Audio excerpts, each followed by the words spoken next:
Welcome to Dustin Cathro Book Reviews. Like all intriguing stories and movies, the villain is often a complicated and underappreciated character. But today in this video, I'm going to show you how to build this villainous character that we all so enjoy and love to see in cinema and in stories. For example, we have the classic Godzilla, destroyer of cities. We have the Joker from Batman, a clever but yet methodical, creative villain and creature that can surprise its viewers, watchers, listeners, all the things. And then we also have George Orwell's Big Brother, an interesting villain, one that takes more of the form of a political entity. And then we have, of course, one of my favorites, The Lord of the Rings, Sauron. So, all these characters are different in their way, have their strengths and their weaknesses. But today, I'm going to talk about how to build these effective villains for our novels or even for film. The principle is essentially the same. So join me here, and I will talk about the 3, let's call it maybe even 4 steps on how to build your effective villain. Step numero 1. Your villain has to be kind of sadistic or hateable. This is the most evident thing with Dolores Umbridge from the Harry Potter series. She's a very hateable character. And this is essentially because of this sadistic behavior that she has towards Harry Potter and how she makes him carve into his hand and how she's just an obviously terrible person. But she has these certain traits that make her so hateable. And these types of things are her charisma and also her appearance and how she looks like she's this nice, sweet lady with all these light kind of colors and tones. And the next thing you know, though, is that she has a very dark and evil side that she embodies. And she does not have the welfare of Hogwarts, let's say, in her mind. She actually has a very sadistic approach to the teaching the dark arts in school, or defense rather against the dark arts. So Dolores Umbridge, a very classic hateable character. Now I wouldn't say that, for example, the Joker is so much of a hateable character, but that it does make your villains much more intriguing when they are hateable, because there seems to be more than what appears under their skin. You see them at first glance like, oh, this really nice lady, but it's like, oh, Dolores Umbridge is evil, so evil, and wishes ill upon Harry Potter. And so this is a very easy and obvious example, I think, where your villain is going to hit home real hard against your protagonists, because people are going to be able to see through this and see that, like, wow, this person sucks, and they are so evil. And that kind of leads me to the next point number 2. For point number 2, there's really 3 parts to point number 2. Your villain needs to be charismatic, clever, and creative. So the 3 C's: charismatic, clever, creative. Okay, so let me break these down. The charismatic villain, for example, like the Joker in the Batman series, he has a lot going for him in the sense that he can talk, and he can talk the talk and walk the walk and do the action. But it's also not that alone. He's also very creative in the way that he's trying to harm Batman, or in the way that he's trying to harm Gotham. And not just that, so he's clever. He's not going to be easily fooled into falling for a trap that Batman sets or falling for the police. Everything is by design. He's clever, he's creative, he's charismatic, and that's why he's such a successful villain that people have learned to love. And when you start seeing him in this sense, it's like, oh, he has all these positive traits of essentially a leader that you would have as a protagonist, but he's not. He's a leader of an antagonist group, and that is what draws people into him, and it's a very obvious thing once you start breaking it down. So your characters need to have some charisma. They need to have some creativeness, and they need to have some cleverness.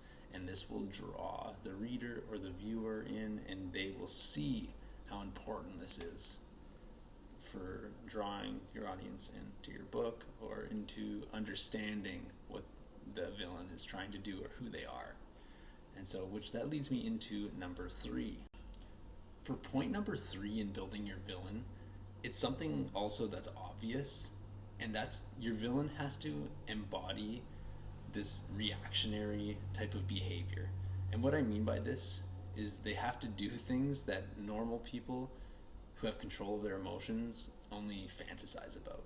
And I mean this in the sense of committing, say, like a violent act or something. Say somebody frustrates you, and you want to beat their head into the table. Well, the villain will do that. They will beat the head into the table. The Joker is a perfect example. I can talk about the Joker all day. He is impulsive. Somebody frustrates him, and then he goes and does the thing that you only would think about, and you're like, holy. And that's kind of another part of the reason why people are very interested in like these kind of villains, especially in the movies and stuff these days, where they're kind of sensationalized a bit, because you learn to appreciate that inner calling that so many of us have, and this villain, they act upon it. And so I would say that your villain has to be reactionary in a sense. They need to know that they don't have any consequences socially, and they don't care if there are any, because they are above and beyond the social standard which governs our public society essentially. And so they do all these things, and we're just like, whoa, like you would never do that. And I think that's a big intrigue with building your villain, is they have to be a little bit offside, and they have to be living a bit with their kind of id responses, and the impulse to do something, even if it doesn't seem like it would be in their character. It's an emotional reactionary thing that I think is really important for a villain to have, if people are to be surprised, but also to be like, wow, like I get where that's coming from, kind of thing. So I think that's an important thing that is relatable. My next and final point is the importance of building a backstory. So you kind of have to have a backstory about your villain. How, what kind of led them down that road? Was it, people like to emphasize a bit with the antagonists. They want to feel like they can relate a bit to them.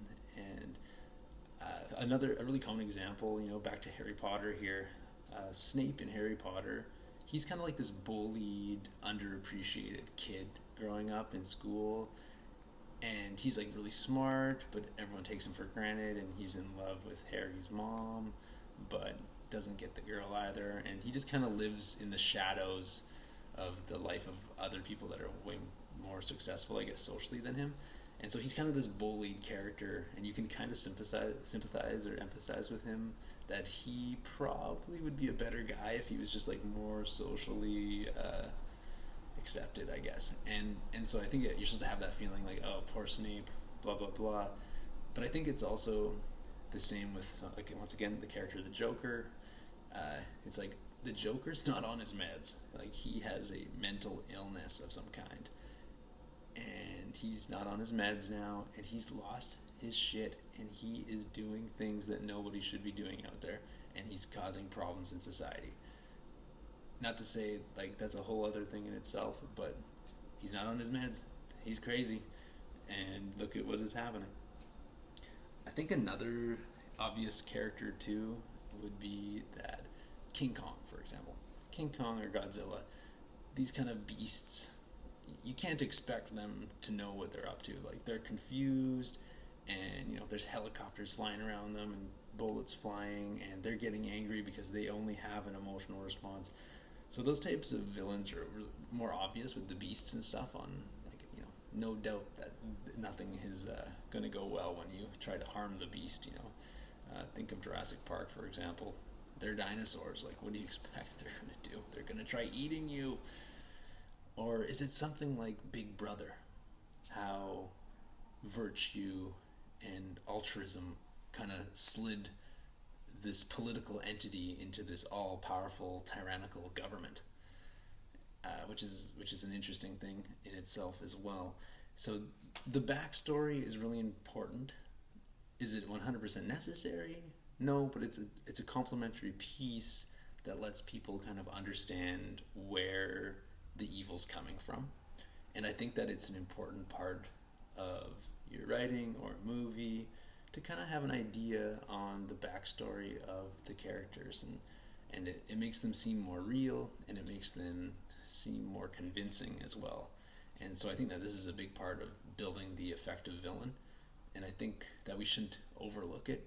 And in my own novel, Hagglethorn Legend of the Grimm, my main antagonist, Hanixila, she kind of encounters this demon-type creature, a Mephisto, in a cave, and she is never the same after this.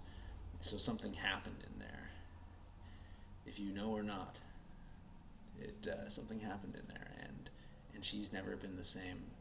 And the fall from grace came quickly. And so I think the backstory is really important, and I think that it's something that we should definitely put some time into. I wouldn't say it is the most important thing, but it is a great way to keep people interested in your antagonist and your villain. And so anyway, guys, thanks a lot for listening. I kind of gave my 4 or 5, tips in building the effective villain. And most of these things are just through observation of what other people do, what I do, and with movies and film. And I kind of just keep a close look on what really motivates people to be intrigued with the villain, and the importance of it, obviously, because you need a good villain if you want to have a good story, and it's a very important factor. Anyway, guys, thanks a lot for listening. Like and follow me if you want to. I have my book for sale, on sale right now, 99 cents ebook. All right, guys, thanks a lot. Dustin Cathro here. Till next time.